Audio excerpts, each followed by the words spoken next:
안녕하십니까. 이번 우간다 단기 선교를 다녀온 문용옥 집사입니다. 우리의 기도를 들으시는 하나님을 찬양합니다. 처음 우간다 성전 건축 2020 비전이 선포되고 남편과 저는 너무 기뻤습니다. 남편이 총각 때 서운한 것이 있었는데 성전 건축이라고 했습니다. 우간다 성전 건축은 한국에서의 성전 건축은 꿈도 꿀 수 없지만 우간다 성전 건축은 할 수 있을 것 같았습니다. 남편과 저는 4개의 성전 건축을 목표로 기도하면서 준비했습니다. 두 번째 교회 헌당식 때 남편이 단기 선교 갔다 와서 당신도 꼭 한번 갔다 왔으면 좋겠다고 했지만 저는 귀 기울여 듣지 않았습니다. 그 돈 있으면 보태서 교회 하나 더 지어야지 하고 넘겼습니다. 정확하게 얘기하면 우간다의 성전 건축은 3개째입니다. 세 번째 성전 건축을 위해 3년 동안 부었던 적금을 받아들고 헌금을 드리려고 하는데 마음을 붙드는 것이 있었습니다. 그때 우리 교회에 비가 오면 옥상에서부터 물이 흘러 계단을 타고 흘렀었는데 계속 이렇게 두면 철근이 상할 수도 있다는 말에 볼 때마다 마음이 불편했었습니다.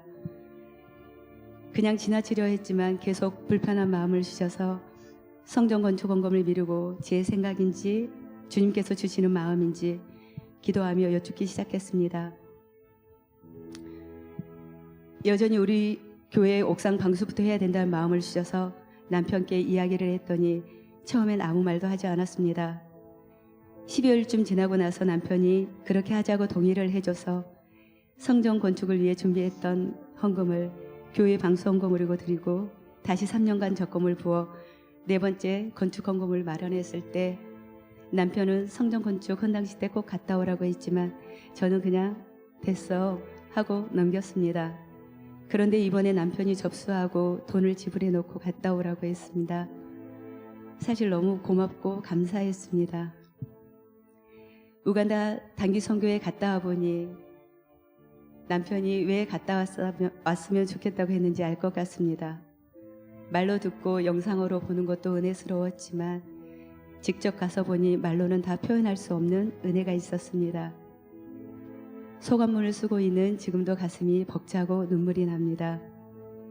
헌당식을 위해 가는 곳마다 주님의 임재로 눈물이 눈밑까지 차올라서 말을 할 수 없었습니다.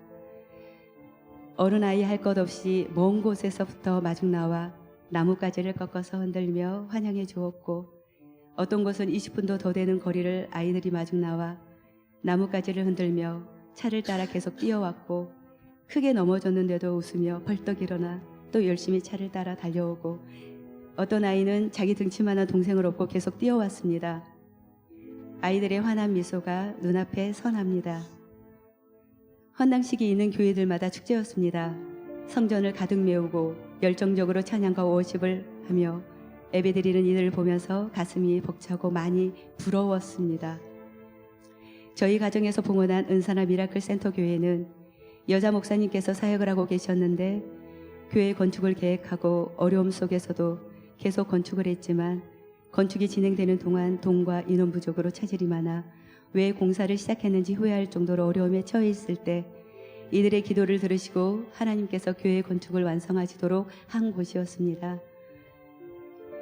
교회 헌당식 날 마음의 벅참과 감격을 어떤 말로 표현할 수 있을까요?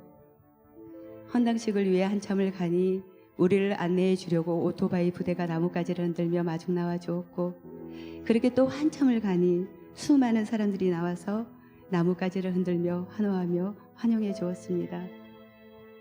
우간다는 예배당 하나를 건축해 놓으면 최소 10배의 부흥은 기본이라고 했습니다. 이보다 더 가치 있는 일이 있을까 싶습니다.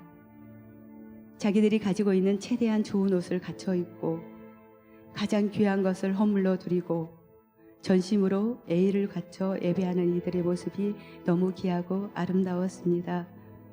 그들 앞에서 저는 한없이 작아졌습니다.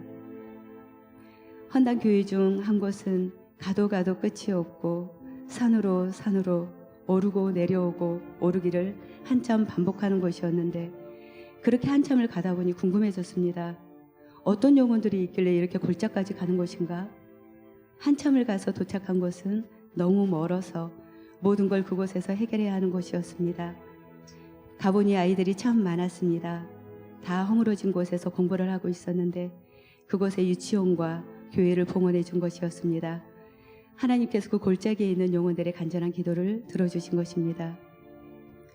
먼저 단기 선교에 갔다 온 분들의 얘기보다 우간다는 많이 발전해 있었지만 개인적인 삶은 여전히 소망이 없고 많이 어려워 보였습니다. 화장실은커녕 부엌도 없는 단칸방에 4-5명이 지내고 있었고 한 달에 7만 원을 벌면 6만 원은 방세로 지불하고 10,000원으로 생활을 해야 하는 상황이라 선교관에서 일주일에 한 번씩 지급해 주는 것으로 끼니를 해결한다고 했습니다. 가정 방문을 할 때 길에서 뛰면서 우리를 환호해 주던 아이들도 만났습니다.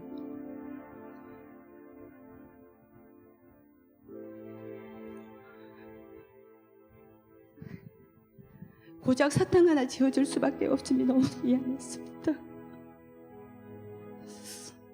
우간다 교인들의 열정과 단기 선교팀들의 소감을 들으면서 사실 많이 놀랐습니다. 그들의 열정은 영광로보다 더 뜨겁고 대단했습니다. 저렇다고 저렇게까지라고? 사실 저의 상태는 많이 무뎌져 있었고 매너리즘에 빠져 있었습니다. 주님께서 라오디게아 교회에 하신 말씀이 생각났습니다. 내가 차지도 뜨겁지도 아니하도다. 내가 차든지 뜨겁든지 하기를 원하노라. 마치 개구리가 서서히 익어가는 줄도 모르고 있는 것처럼 저희 모습이 딱 그랬습니다. 주님께서 우간다 단기 선교를 통해서 저에게 원하시는 것은 회복이셨습니다. 이번 우간다 단기 선교에는 하나님께서 저에게 쉼과 회복을 주신 것 같습니다. 하나님께서 주신 보너스와 같은 시간들이었습니다. 11일이 순식간에 지나가 버렸습니다. 순간순간의 시간과 모습들이 가슴 가득합니다. 단기 선교팀들 한 사람 한 사람에게 극진히 대하시고 송구스러울 만큼 최대한 좋은 곳으로 섬겨주신 선교사님들과 선교관분들, 간사님들의 섬김이 너무 귀했습니다. 밖에서 뵈니 우리 목사님 사모님은 정말 빛이 더 나셨습니다.